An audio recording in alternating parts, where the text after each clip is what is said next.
Hi everybody, this is Dana, and if you don't know me, I've been in the group since way back near the beginning, and I love this group, and I want to come in to do a live today because there are some things that we can do at this time of our life for, dealing with the things that come up in perimenopause, dealing with the things that come up in menopause, and feeling better just by looking at what we're eating, how we're eating it, and some lifestyle stuff that's around eating. And so if you don't know me, if you haven't met me, I am a registered holistic nutritionist. If you have a question for me, I see one person watching, please stick it down below. I'll be happy to answer any questions if you have them.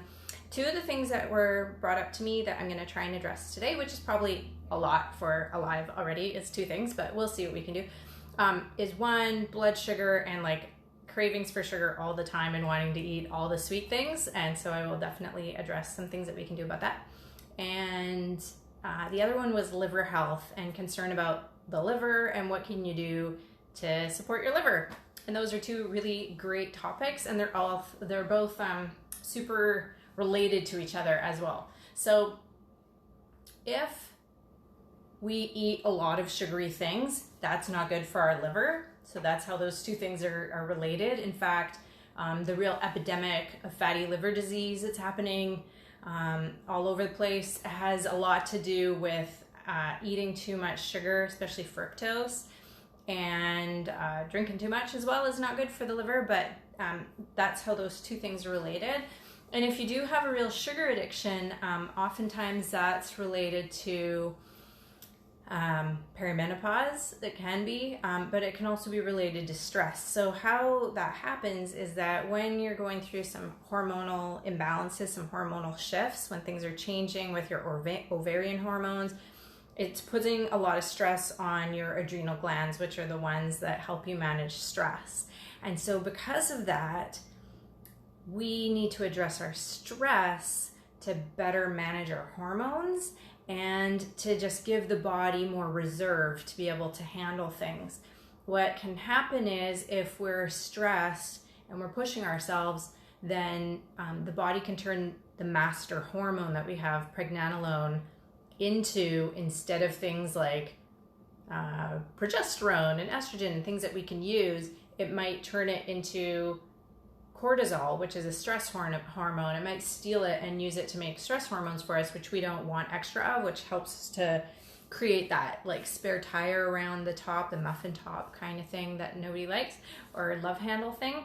So if you have a sugar addiction, the first thing to do is try stress management techniques, because if you can try and manage your stress, there's a lot of clinical evidence for that being able to reduce the stress on the adrenal glands and then allow your body to make better decisions about what kind of hormones it's going to make. And so you have to think that the pancreas and insulin and glucagon are actually hormones. This is part of what regulates our blood sugar, but they're also going to suffer if our other hormones are out of whack, because they all work together. So step number one, if you have sugar cravings, crazy sugar cravings, is look at natural stress management. So there are a lot of things that we can do for natural stress management. Oh, hello. And let me see, do I know? Oh, I don't see any comments, so nobody's got questions yet. So thanks for watching. Thanks for tuning in. So that is step number one, is stress management. Step number two, if you're having crazy sugar cravings, you have to understand that part of it might be just the generalized anxiety that's going on in the world today that might be contributing to that, and you have to cut yourself some slack. But part of why that happens is maybe that you're trying to boost up your serotonin, or you're trying to boost up your beta endorphin. So people that are really in love with sugar and kind of always have been, and they're pretty sure they're addicted to sugar, and it's been really hard for them to ever nip that problem in the bud, they may just have naturally low levels of beta endorphin or naturally low levels of serotonin, or both. And so serotonin, you probably know, it's part of what allows us to stay in a good mood, to get a good sleep. It really helps us to feel calm. And so if you're short of that, you're going to naturally want to medicate that. And so we can do that with food, and we do probably seek out foods that will help to boost up our serotonin.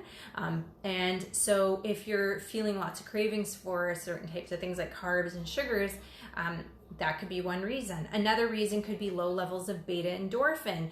Naturally, low levels of beta endorphin can set you up for not feeling as good about yourself as you really deserve to feel. So if you're an amazing person and everyone tells you you're super amazing, but deep down inside you still kind of always have some like self-esteem issues, that could be low beta endorphin. If you don't have a lot of sort of, oh wow, really, Ruby? Well, that's really interesting. Sugar sensitivity is what we call this. It means that you're more sensitive to the effects of sugar than the average person, because when you get it, it's like a hit of something that you're normally really low in, and so it feels super good and you want to go back and get it. So I can relate to you. I'll tell you a story. When I was little, I used to keep a ledger book, like a handwritten Excel spreadsheet of candy that I got or gave away, or that people took, like that my sister took from me. That's really sick, but I used to keep track of all my candy because I love sugar, and I was like just such a crazy sugar addict.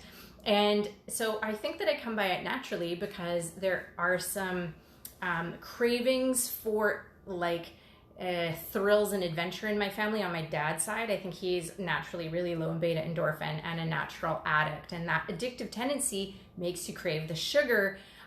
So people who tend to be prone to alcoholism also usually have a really hard time giving up on sugar. So even if they quit alcohol, one of the things that kind of backslides them into it is that they're eating sugar, and it kind of keeps that like crazy roller coaster going in their body. So one way out of this is to use like a strategic step-by-step plan to actually bring up your beta endorphin and bring up your serotonin levels and lower your sugar intake at the same time until you are naturally in a better place and not needing the sugar. So my approach to this is to add and not so much to take away, especially as your first few steps, because otherwise you're going to rebel against it, you're going to fight against it because something's being taken away from you. So instead, you add in the good things, and then step by step you take away the stuff that isn't really serving you, like the sugar,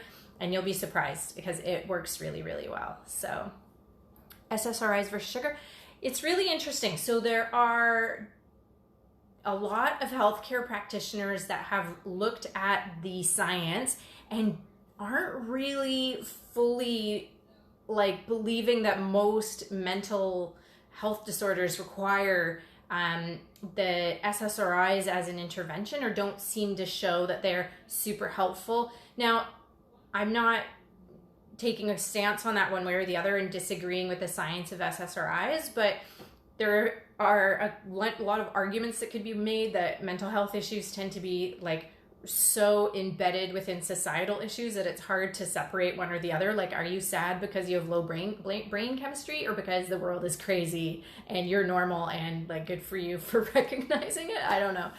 The other thing is, yeah, you can have low beta endorphin, low serotonin, low dopamine, and that'll all affect you. And if you have like low GABA, you might be a very anxious person and have a lot of like ruminating, but a lot of physical tension. If you have low, tyrosine, then you might have more of like the mental anxiety. Dopamine is really what kind of makes you motivated to work on stuff. So when any of those are low, you really notice a difference when you start them? Awesome. I mean, because the thing is that if it's allowing that to stay in the brain so that it can work longer and do things, if it's not getting reuptaken, then it might be working for you. But you could also, at the same time, you could work on boosting your levels naturally. So that is an approach that you could take both. And there's definitely no reason that you couldn't eat to support the production of serotonin at the same time as taking an SSRI. So for people that aren't on an SSRI, they might be able to take amino acid supplements and find that they help right away with anxiety or those kinds of things. Oh yeah, both both kinds. So, I mean, yeah, there are definitely certain types of amino acids that you can use, like GABA, tryptophan. They can really help in certain instances. Starting really low and working your way up, they might be able to like help with anxiety in like minutes flat. And so you don't have to wait several weeks to see if they're going to help you. You kind of just know if they're going to help you or not, and they're pretty safe to try. So those are nice things to try.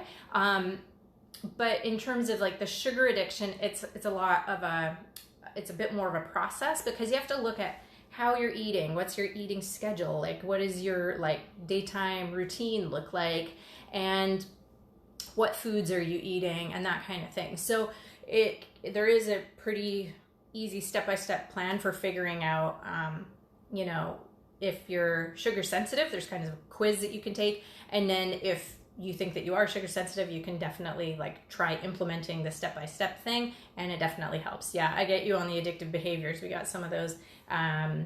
Yeah, you know, it definitely can help. I don't necessarily think that all issues with addictive behaviors could necessarily be helped with foods, but between foods and supplements, there are some doctors that work in the field of orthomolecular medicine, and they have had amazing results with people. So there's one Dr. Albert Mensa, and another doctor whose name I forget at the moment, but they have worked with inmates in the correctional system in the US, and they have been able to make a huge difference for people that had criminal behavior, a lot of addictive behaviors, just simply by looking at things like minerals like zinc and copper, and also looking at certain types of amino acid balance and stuff like that. Because some people, when they're under stress, they flush out certain minerals, and deficiencies in those minerals can definitely cause a mental imbalance. So it's definitely worth looking at just the biochemistry of things and seeing if there's anything you can tweak, because sometimes it can make a big difference. So in terms of the sugar addiction, yeah, you can definitely do step-by-step to take care of it.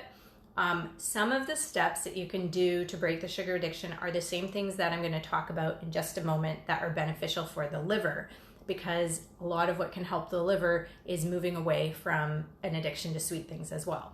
But before I move on to talk about the liver, the last thing I want to talk about when it comes to sugar addiction and dealing with that is that it's great to find out how many carbs your body is naturally designed to eat anyway, and get to know your own personal bio-individuality when it comes to metabolism.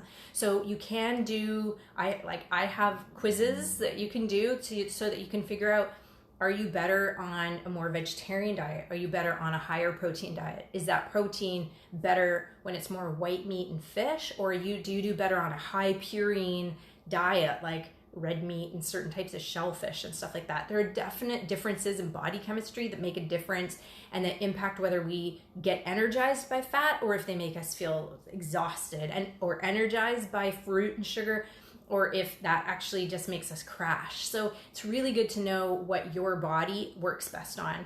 There is a great at-home exercise you can do just to see like your carbohydrate tolerance, and that's with crackers. So it's not going to work with the type of crackers I have in my cupboard that are like lentil crackers and Mary's crackers that are all made with seeds and stuff like that are really high protein.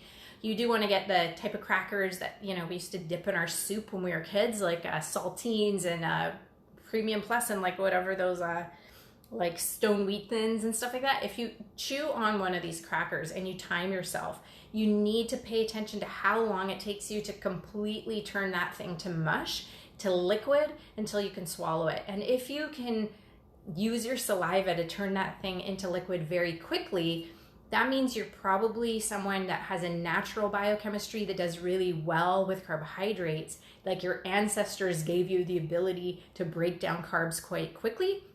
Whereas if that doesn't happen very quickly, then you probably did not inherit that tendency. So that is a cheap and easy way to determine sort of where you're at in terms of carbs. So if anyone wants more details on the sugar sensitivity quiz, the quiz for their biochemical individuality, the steps for dealing with sugar sensitivity if you think that you have it, any of that kind of stuff, just let me know. What's quick?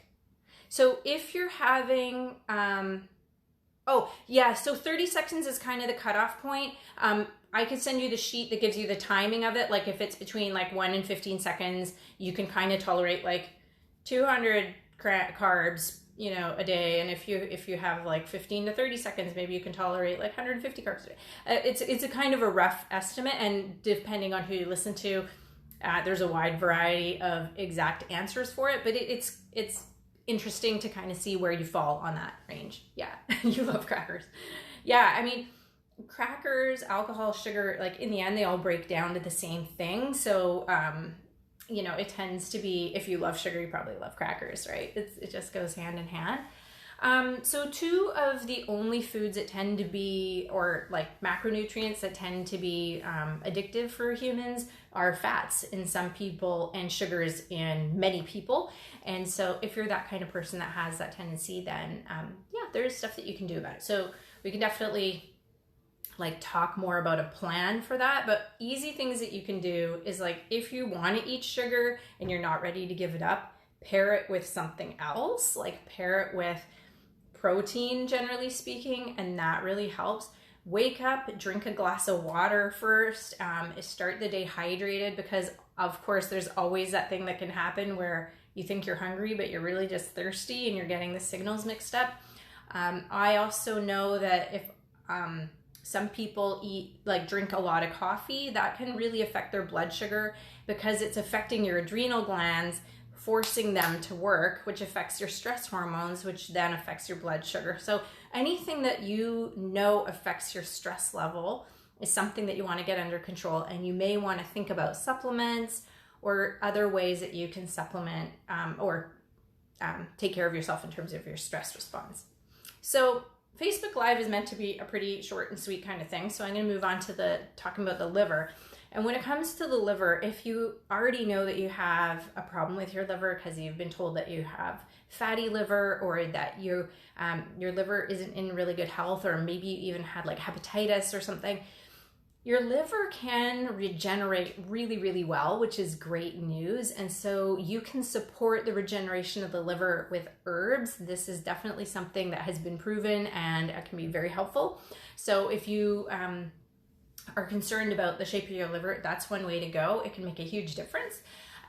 Another thing that you can do is sort of gentle everyday support for your body's ability to cleanse. So detoxification is a real thing. It happens in, there are two main steps in the liver, and then there's kind of a third step as well. But the two main steps, that phase one requires a certain kind of nutrient, and this is where we call this conjugation.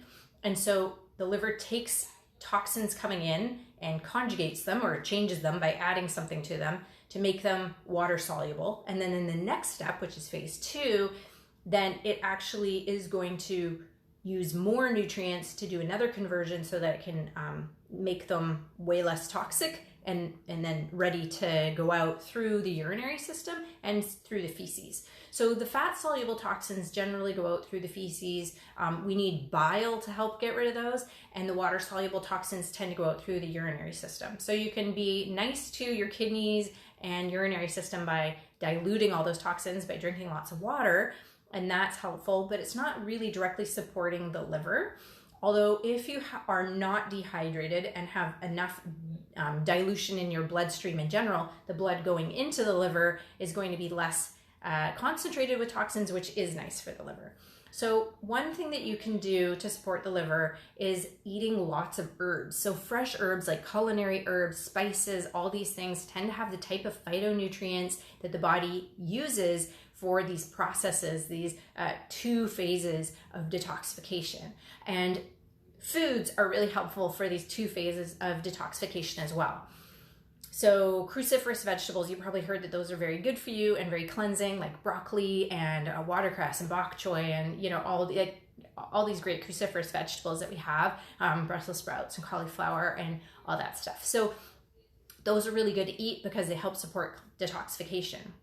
If you speed up phase one, though, faster than you speed up phase two in the liver, things kind of go crazy. And you get spillover. The liver just spills the toxins into the body, and that can cause some really bad reactions. So you want to make sure you're supporting phase 2 at least as well or better as you're supporting phase 1. So it is important to know which nutrients support which one and keep those in balance, or support phase 2 a little bit more. One of the herbs I really like is turmeric, which tends to slow down the phase 1 and speed up the phase 2 detoxification. So a lot of people have great results on that. So if you wanted to drink a golden milk turmeric latte every day, for example, that would be one thing that you could do that would be very liver supportive.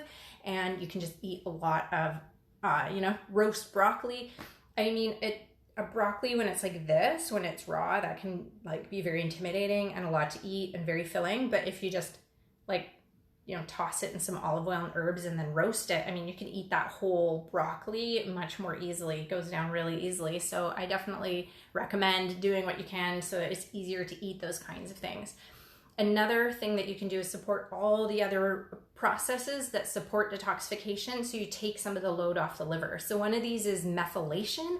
Methylation requires leafy greens. Your kids are obsessed with broccoli. Nice. Well done. Good mom. That's great. I remember really loving broccoli when I was like my son's age, and I was like 11 or 12. So broccoli can be really delicious done right. So that's great. I think it's really, really good because kids also, like when they're hitting puberty and stuff, they need some support for the liver because that's part of what keeps them from getting like pimply and stuff. So the more the better that they can eat of that stuff. So leafy greens, lots of salads, that has folate. That is what kicks off the methylation process. So that is a good liver support. And of course, like I was saying, all of these herbs and spices are really important. So learning to cook with them and trying to vary what you consume. So if you want to kind of come up with a theme where you eat different like cultures of food from around the world over the course of a week or two, so you're getting a variety of types of spices. I mean, Indian food has like a lot of different spices in it, but if you go and then you eat, perhaps Thai food, and then you eat, I don't know, some North African food or something, you're getting different spices, and that can be really good because a wide variety of those supports different kinds of detoxification and breaking down of different things. So if you want to support your liver, the other thing that is very much in common with that and dealing with sugar sensitivity is that you have to focus on bitter foods. So when you eat bitter foods, those bitter compounds, they actually activate things in our bodies called like T2 bitter taste receptors. We have them on our tongue, obviously, which is where we pick up that bitter taste, but we also have them all the way through our digestive tract. We even have them in our lungs. So it's very interesting that we would be able to like sense bitterness in our lungs, isn't it? Very interesting. And it's because when those are activated, when they come into contact with bitter things, which generally come from the type of wild plants that humans just aren't eating anymore, especially in North America, we're so removed from just wild plant food that we used to eat way more of. Like there were at least 30 plants that the people indigenous to North America used to eat that are so bitter we can't even comprehend their bitterness on a bitterness scale at this point, and they're just not eaten anymore. But we have almost completely lost the bitter taste in our foods. So the only things really left is, artichokes, arugula, some bitter lettuces. There's not a lot. We've got some sour, we've got, more sour than we have bitter, and we often pair it with sweetness. So like it's really popular to do like sweet and sour and like really punch things up. And if we have bitterness, like, Angostura bitters in our cocktail, it's usually also mixed with something super sweet that's in the cocktail.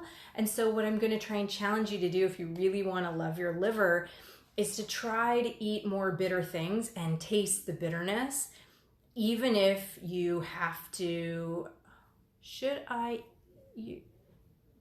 Do you mean bolted? So you mean like your greens have like, your kale is like 20 feet tall? Is that what you mean by bolted greens? Or do you mean wilted?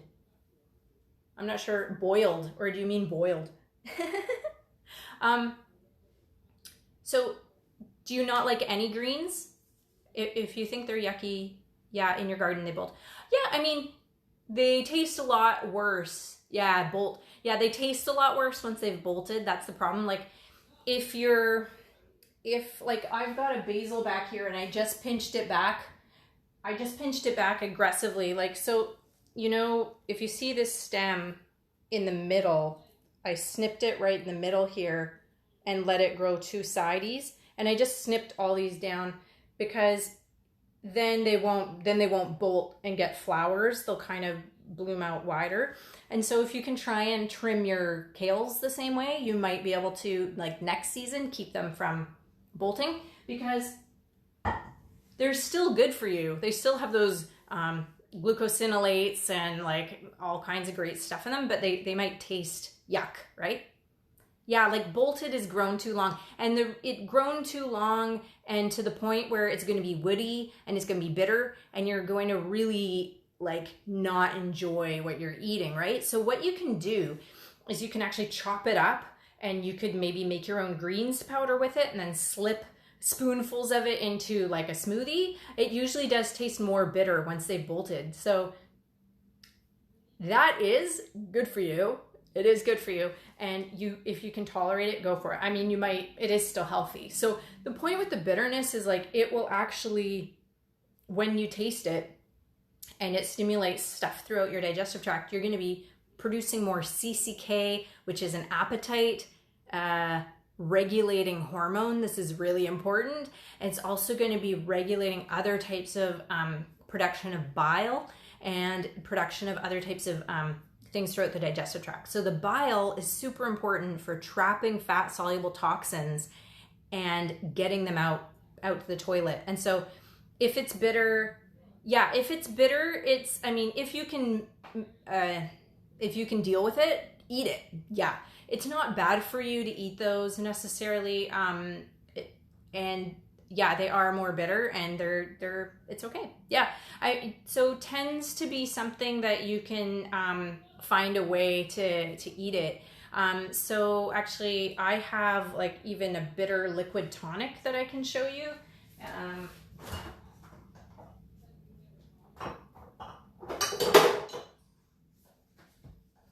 So this is like an original recipe from a woman named Maria Treben. She was Austrian, and so this is a mix of all these different bitter herbs, and it tastes like, it smells foul, tastes foul, but you can, instead of just using like Angostura bitters in an alcoholic drink, you can make yourself something like bitters and soda water, or like a Zevia, soda or something like that, and get used to drinking it. Even if you need to cut it with juice, just getting the bitterness in helps the liver and helps to train your taste buds away from the taste of sweetness and back to a more balanced palate. So it is okay to eat those greens if they're bitter. I mean, you don't have to force yourself to eat super woody, old, disgusting, greens if you really don't find them enjoyable. But yeah, I mean, if you want to find a way to make use of them, go for it. You can do lots of stuff, and like I say, you can make at-home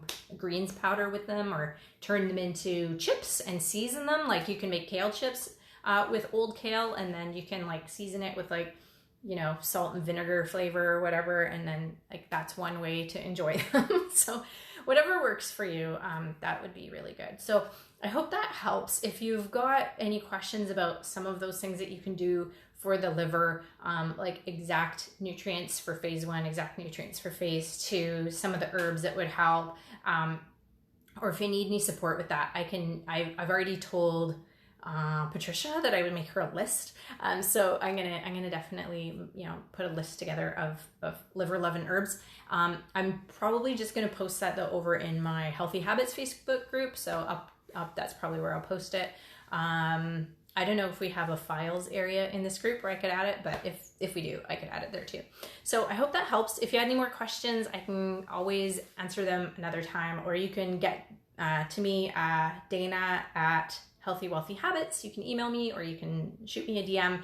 And yeah, I hope that helped you and at least got you closer to your goals. And yeah, I mean, perimenopause is a crazy time, can be causing lots of weird stuff, but we're all doing really awesome. I know we are, and just being in this group is super helpful. I love it. Love you guys. Thanks for showing up live, and have a good weekend.